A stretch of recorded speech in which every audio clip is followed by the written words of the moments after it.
folks, and welcome to the Horror Corner.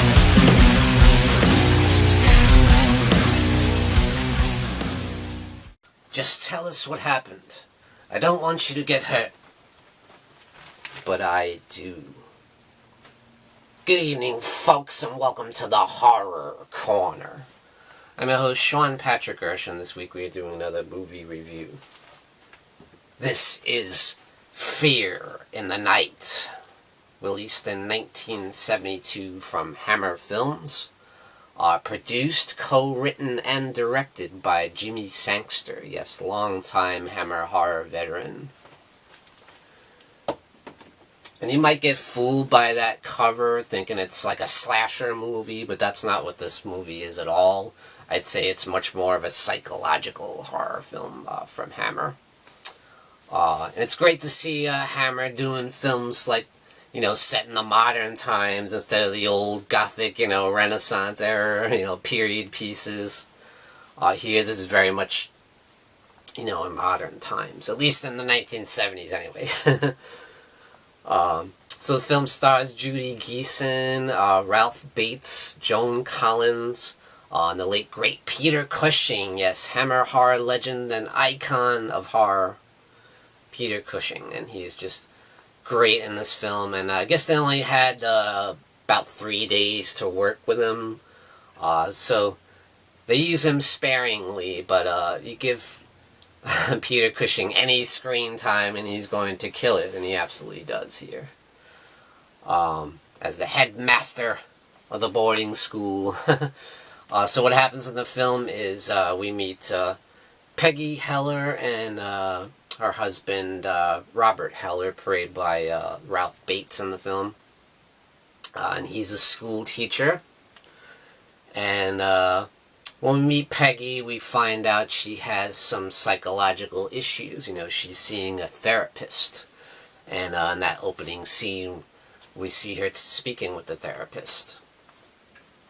And she says, I don't need you anymore because I'm moving off with Robert to this boarding school, and we're going to live there.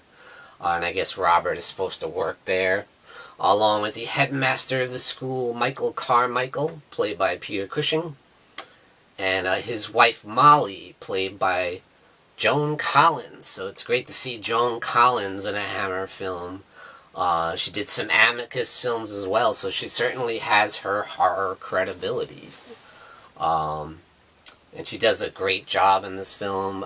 She's probably my favorite thing about this film. She's just like deliciously evil, just chewing up the scenery left and right. I love it.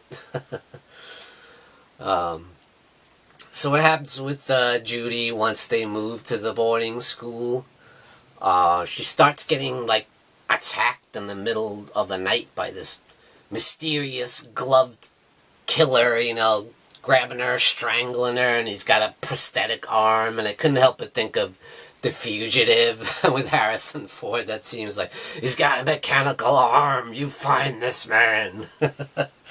But yeah, she grabs the prosthetic arm, throws it on the floor, and she gets knocked out, And she continues to see this man and continues to get attacked every night. Anytime she's alone in the house, she gets attacked by him.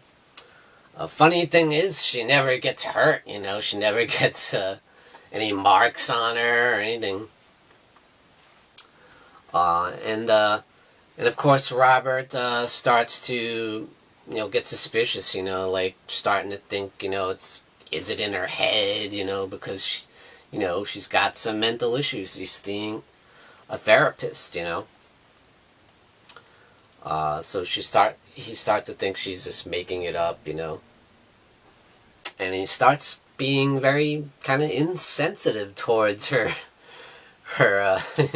needs, as a wife, And you start to wonder about him, what's going on with this guy, Does he have some kind of ulterior motives or something? And, as the film goes on, fantasy and reality begin to blur, The lines are blurred.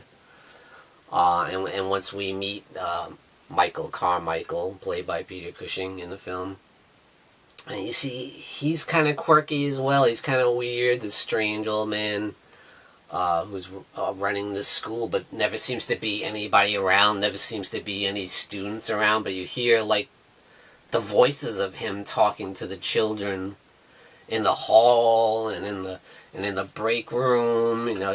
We see in this big, huge, like, lunchroom area, all the tables are set up with the dishes, ready to serve, like, they're ready to serve lunch, but there's no one ever there. We don't know if he's just, like, talking to himself, but...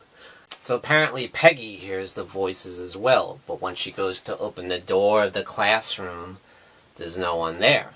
And then you start to wonder, is she just hearing the voices in her head again, and when she finally meets the headmaster, Michael, he seems a little bit off, seems a little bit odd, a little bit quirky, and he seems to take a liking to her, though. I don't know if he's, like, attracted to her. He's like, you're so pretty, can't wait to tell everybody about how pretty you are. And he asks her to take the scarf out of her hair, so he can see her beautiful blonde hair blowing in the wind. But she has a little trouble, and he goes to help her. He's like, here, let me do it. And then when he goes to do that, you see he's got the black glove and the prosthetic arm, and he twists it around. It's classic. I love it. And then when Peggy meets Molly, played by Joan Collins in the film, it's this great scene. She's in the middle of the landscape and sees a bunny, and you're like, oh, so cute, look at the little bunny. Boom! The bunny is shot dead, and you see Molly there with the shotgun. And she's very nasty towards Peggy, kind of like, what the hell are you doing here? Don't you see the signs, no trespassing? I really enjoy Joan Collins in this film. She just really... just love it. And it's great to see her in these old horror films kind of getting her start, When I think of Hollywood star, she's one of the first people I think about, old-time Hollywood actress, she's just great. But yeah, once she sees Robert show up, she starts getting all nice. Oh, Robert, how you doing? You can tell they're old, long-time friends, or are they? Or are they something more? But yeah, she gets all awful friendly all of a sudden. And they decide later on that they're going to meet up for tea or have dinner, But then the next time they meet, once again, she's very, like, kind of dismissive of her, wants to go to, like, have tea.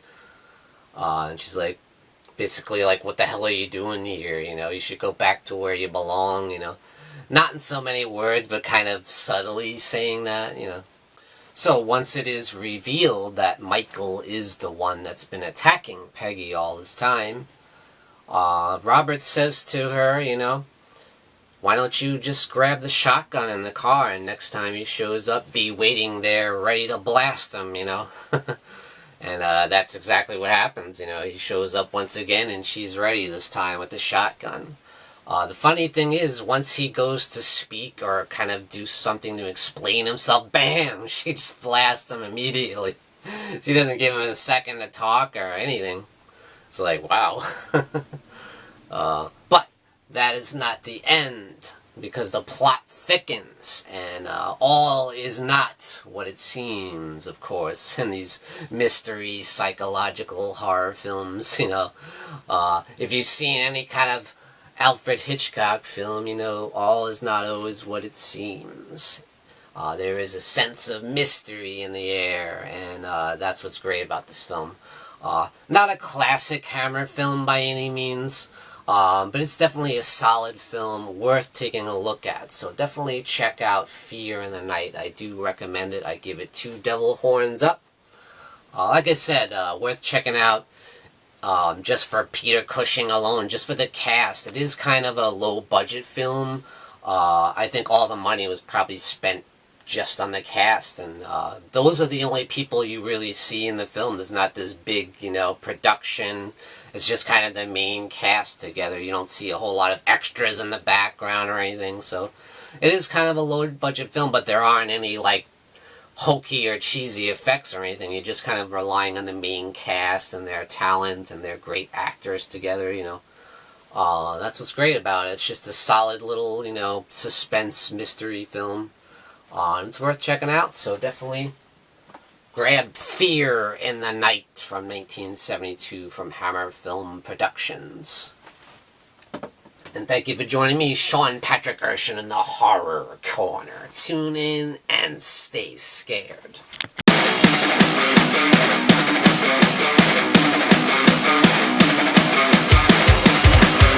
Good evening, folks, and we got some brand new merchandise for you over at www.thehorrorcona.com, and that's CONA.com. Representing the Horror Corner. Great new design. We got the Morbid Hour live stream there, you got the Horror Hangout live stream there, and you got my nemesis, the Dark Fate. So grab your t-shirt over at www.thehorrorcona.com. And we also got this beautiful new mug. Look at that. Very, very cool.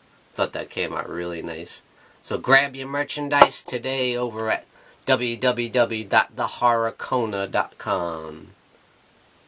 Folks, don't forget to grab your Sean Patrick Erschen gear and represent the Horror Corner.